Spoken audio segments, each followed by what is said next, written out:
ការពីមុនមានគ្រាន់តែជាទ្រព្យសន្សំដែលគេសន្សំយកប្រាក់ចំណេញតែឥឡូវមានក៏ពុំតែខ្លាចទៅជាទ្រព្យបញ្ចាំនៅក្នុងប្រទេសដែលប្រើប្រាស់មាសច្រើនបំផុតគឺឥណ្ឌាចានិន្នាការនេះគឺល្អសម្រាប់មាសហើយក៏វាស្ថិតនៅក្នុងនិន្នាការដែលនឹងធ្វើឲ្យតម្លៃមាសកើនឡើងដែរមានបងប្អូនខ្លះកំពុងតែបារម្ភខ្លាំងតើទៅជាមួយនឹងការដែលកើនឬក៏រក្សាតម្លៃមាសនៅក្នុងតម្លៃ$600នៅក្នុងវិជីនៅខ្លះ$580ខណៈនៅពេលក្នុងពេលបច្ចុប្បន្នយើងឃើញថាគាត់ខាតជាង$100ប្រសិនបើគាត់លក់រឿងដែលគាត់បារម្ភខ្លាំងផុតហ្នឹងគឺ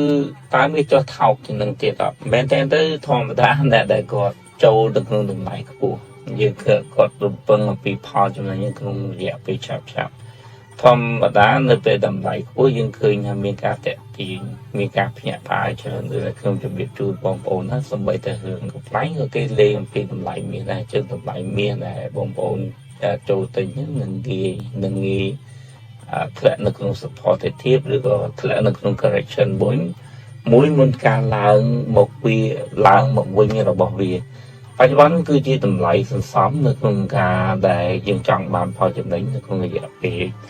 វែងឬក៏មធ្យមណាមួយបើសិនជាបងប្អូនចង់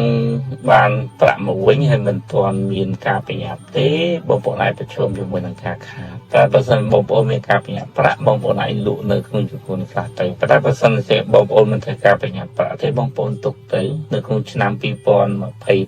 ឬក៏ត្រឹមតែចុងឆ្នាំ2026បងប្អូននឹងឃើញរូបភាពប្លែកទាក់ទងជាមួយនឹងតម្លៃមាសនៃការកើនឡើងមកវាមកវិញខ្ញុំចង់ជំរាបជូនហើយរំលឹកបងប្អូនណានៅក្នុងពេលបច្ចុប្បន្នសញ្ញានៃការកើនឡើងមាសកាន់តែរឹងមាំទៅហើយរឹងមាំបន្ថែមហើយអ្វីដែលបងប្អូនកំពុងតែឃើញនៅក្នុងពេលបច្ចុប្បន្នវាគ្រាន់តែជា correction របស់មាសទេបើតាមរបាយការណ៍ដែលយើងធ្លាប់បានយកមកជជែកគ្នារបស់វិទ្យាស្ថានហិរញ្ញវត្ថុដ៏ធំហើយទៅនេះគេកណ្ដាលក៏ពឹងផ្អែកទៅលើស្ថិតិរបស់គេដែរស្ថាប័ន OMFIS ក៏បានបង្ហាញថាតួលេខនៃធនាគារកណ្ដាលបង្កើនចំនួនទិញមាសឬក៏ចាប់ផ្ដើមយកមាសមកបង្កល់ធ្វើជាទ្រព្យសម្បត្តិដើម្បីទប់ស្កាត់នៅហានិភ័យនិងភាពមិនប្រកបជានៅសេដ្ឋកិច្ចហ្នឹងវាកើនឡើងរហូតដល់ទៅ45%នៃធនាគារជុំវិញពិភពលោកក្នុងនោះយើងក៏ឃើញដែរយើងឃើញលទ្ធផលជាក់ស្ដែងយើងឃើញថាមានការបញ្ជាទិញពីធនាគារធំបើប៉ូឡូនេះគឺទិញដល់រហូតដល់ទៅ82តោនតែចិនទិញរហូតដល់រយៈពេល20ខែជាប់គ្នាគឺ15តោនហើយក៏មានបណ្ដាប្រទេសផ្សេងៗដូចជាទូគីដែលផ្លប់តែលូកមានក៏ទិញចូលមកវិញដែរហើយបណ្ដាប្រទេសនៅក្នុងសម្ព័ន្ធBRICចាប់ផ្ដើមរឹតបន្តឹងឬក៏ចាប់ផ្ដើមសម្លឹងទៅលើគោលនយោបាយទៅសស្ដំរបស់ពិភពលោកផ្សេងគ្នាអញ្ចឹងភាពរឹងមាំរបស់មាសនៅតែបន្តកើនបើទោះបីជាបងប្អូនខ្លាំងតែឃើញមាសរបស់ប្រទេសរុស្ស៊ីធ្លាក់ចុះប្រទេសរុស្ស៊ីកំពុងមានសង្គ្រាមការដោះដូរមាសការលក់មាសពីស្ថាប័នមួយទៅស្ថាប័នមួយពីការលក់មាសពី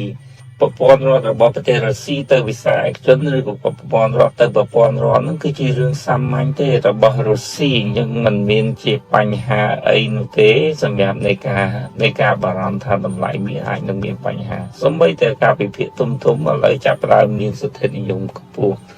យើងរងចាំតែការកែប្រែគោលនយោបាយរបស់សហរដ្ឋអាមេរិកទេរួមជាមួយនឹងសេដ្ឋកិច្ចរបស់សហរដ្ឋអាមេរិកមិនថាការកែប្រែគោលនយោបាយសេដ្ឋកិច្ចរបស់សហរដ្ឋអាមេរិកទោះបីជាមានការដំឡើងអត្រាការប្រាក់ក្តីឬក៏មានការកាត់បន្ថយអត្រាការប្រាក់ក្តីបើសិនមកសេដ្ឋកិច្ចរបស់សហរដ្ឋអាមេរិកពិតជាដើរបញ្ច្រាស់នៅអ្វីដែលរដ្ឋាភិបាលឬក៏អ្វីដែលរដ្ឋាភិបាលរបស់សហរដ្ឋអាមេរិកគាត់បានសម្រេចចិត្តហ្នឹងយើងនឹងឃើញតម្លៃមាសកើនឡើងដោយដែលធ្លាប់បានកើនឡើងនៅក្នុងឆ្នាំ2022ដូចគ្នានឹងឯងឥឡូវយើងចូលមកដល់រឿងរបស់ប្រទេសឥណ្ឌាបន្តិចឥឡូវបច្ចុប្បន្ននេះមាសខ្លាចទៅជារបស់សម្រាប់ក្នុងការប្រើប្រាស់នៅក្នុងគ្រាអាសន្នរបស់សេដ្ឋកិច្ចឥណ្ឌាយើងដឹងណាមួយ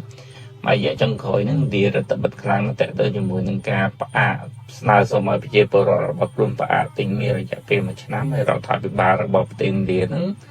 ក៏ចាប់ផ្ដើមបញ្ចេញសាច់ប្រាក់ដុល្លារចូលទៅក្នុងប្រព័ន្ធសេដ្ឋកិច្ចដែរបន្ទាប់ពីវិបត្តិធម្មពលវាបានកើតឡើងទោះបីជានៅក្នុងពេលបច្ចុប្បន្ននេះវិបត្តិធម្មពលនៅតែបន្តណា ឬក៏យើងឃើញថាវាចុះតម្លៃ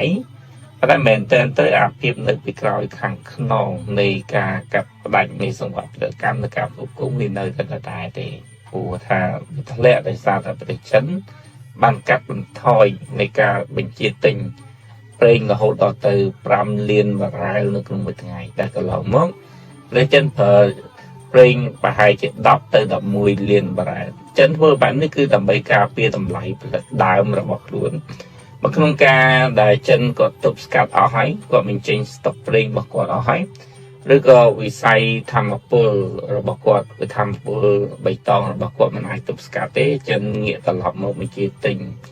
ប្រេងនៅក្នុងតម្លៃថ្លៃមកវិញណាក្នុងតម្លៃបច្ចុប្បន្ន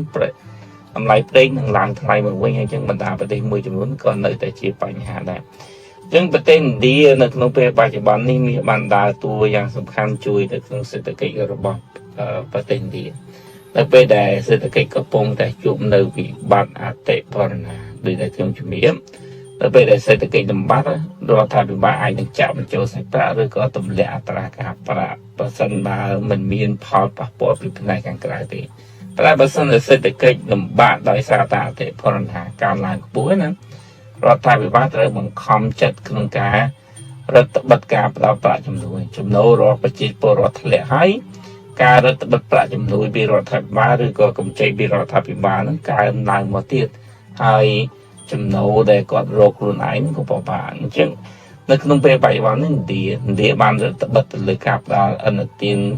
ប្រាក់កម្ចីដើម្បីទប់ស្កាត់ឥណទានខូចហើយសម្រាប់អ្នកដែលខ្ចីដែលគ្មានទ្រព្យប្រចាំគឺអត់អាចខ្ចីបានដែរ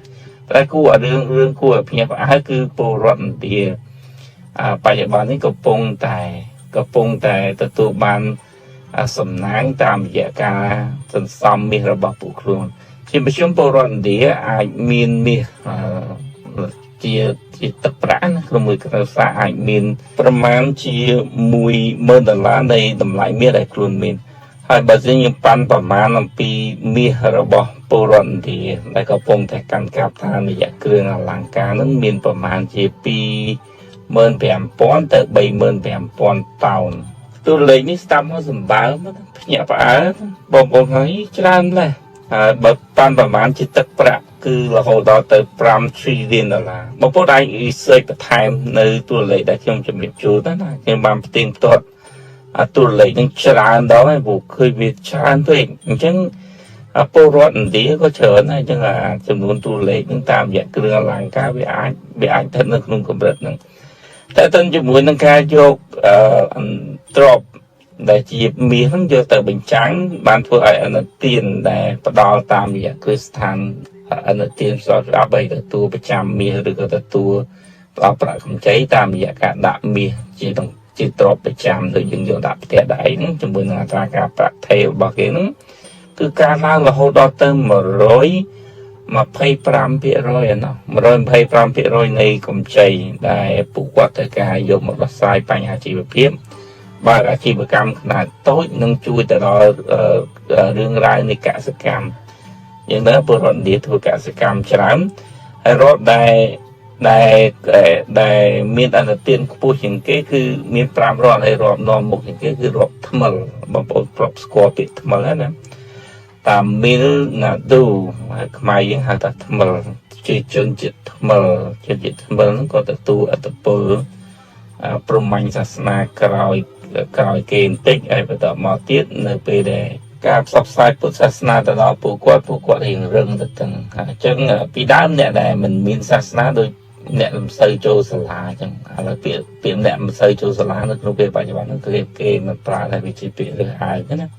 សាសនាពីដើមមានតួនាទីជាសាលាហើយបន្ទាប់ពីសាសនាទើបមានសាលាអប់រំអញ្ចឹងនៅពេលដែលប្រើពាក្យប្រមាថការទានណាមួយខ្មែរយើងច្រើនតែចំណាំគេថ្មិលមានថាអត់សាសនាថ្មិលដែលគាត់ទទួលបានសាសនាតិចវាមានថាភាពស៊ីវិល័យរបស់គាត់វាយឺតយ៉ាវឬក៏អ្នកណាដែលរៀងងឹតងងគេហៅថាអត់ចូលសាលាអញ្ចឹងទៅអានឹងគឺជាពាក្យប្រមាថឬហៅបែបហ្នឹងអញ្ចឹងទៅណាអញ្ចឹងមិនពីថាថ្មិលណាក្រោយទេសូមបញ្ជាក់ណាហើយមានជនជាតិថ្មិលកំពុងតែរស់នៅហើយកំពុងតែបង្កើនផលហើយមានការរីប៉ាយទៅ តាមបណ្ដាប្រទេសជាច្រើនស្រីលង្កាក៏មានថ្មើរសង្ហបុរីក៏មានជនជាតិថ្មើរផងដែរងាកមកមាសយើងវិញអញ្ចឹងការបញ្ចាំមាសនៅការបញ្ចាំមាសដែលជាទូទៅមាសបើសិនជាមានការឡើងខ្លាំងទៅមាសអាចធំតែការឡើងធំតែក្នុងល្បាក់5 2% ទៅ 10% នេះឥឡូវបានខ្លាយទៅជាទ្រព្យមួយសម្រាប់ពលរដ្ឋឥណ្ឌាយកទៅដោះស្រាយក្នុងបញ្ហាសេដ្ឋកិច្ចហើយក៏ជាកលឹះក្នុងការដោះស្រាយបញ្ហាសេដ្ឋកិច្ចរបស់ប្រទេសឥណ្ឌាដែរអញ្ចឹងមាសនៅក្នុងទីផ្សាររបស់ប្រទេសឥណ្ឌាដែលគ្រប់គ្រងដោយពលរដ្ឋនោះស្មើនឹង 88% នៃ GDP ព័ត៌មានដែលគួរឲ្យចាប់អារម្មណ៍បែបនេះគឺជាព័ត៌មានដែលល្អសម្រាប់តម្លៃមាសអានិន្នាការនៃការប្រើប្រាស់មាសឬក៏រូបិយបានពិតប្រាកដរបស់ពិភពលោកដែលគឺជាមាសហ្នឹងគឺនឹងបន្តការឡើងហើយសម្រាប់ការបារម្ភពីការធ្លាក់ចុះអំពីតម្លៃមាសហ្នឹងគឺជារូបភាពផ្នែកមួយផ្សេងទៀតខ្ញុំសូមជំរាបជូនបងប្អូនថាចេះយើងមិនបាននិយាយណា 45% នៃធនាគារកណ្ដាលជំនួយពិភពលោកបង្កើនការទុនមាសរបស់ខ្លួននៅក្នុងទ្រព្យសម្បត្តិរបស់ខ្លួនហើយសម្រាប់ប្រទេសចិនទិញមាស20ខែចុះគ្នា20ខែចិនតួលេខចិនមាសទិញដែលយើងឃើញ3តោន4តោនបូកមកបាន10ប្រមាណតោនឬក៏24តោនអីនេះមិនមែនជាតួលេខមិនមែនជាតួលេខពិតប្រាកដទេពីព្រោះចិនមានតួលេខទិញមាសផ្លូវការផងក្រៅផ្លូវការផងរួមជាមួយនឹងការផលិតមាសខ្លួនឯងដែរដែលក្នុងពេលបច្ចុប្បន្នគេជឿជាក់ថាមាសរបស់ប្រទេសចិនអាចមានលើសពី 2000 តោនរហូតដល់ទៅ 5000 តោនពីព្រោះស្ថិតនៅក្នុងនិន្នាការនៃគោលនយោបាយសេដ្ឋកិច្ចផងនិងគោលនយោបាយភូមិសាស្ត្រផងដែរចឹងសម្រាប់អ្នកដែលគាត់ទិញមាសបារម្ភខាងមាសធ្លាក់ចុះភ័យយកទៅលក់ទាំងដែលខ្លួនមិនត្រូវការលុយហើយមើលទៅប្រទេសចិនទិញមាសមិនបានគិតអំពីតម្លៃវាឡើងឬក៏ធ្លាក់នោះទេពីព្រោះវាគេគោលនយោបាយយុវវ័យដែលគេជឿជាក់ថានិន្នាការរបស់ពិភពលោកនឹងបែងចែកភូមិសាស្ត្រនឹងធ្វើឲ្យរូបិយប័ណ្ណរបស់ពិភពលោកធ្លាក់ចុះ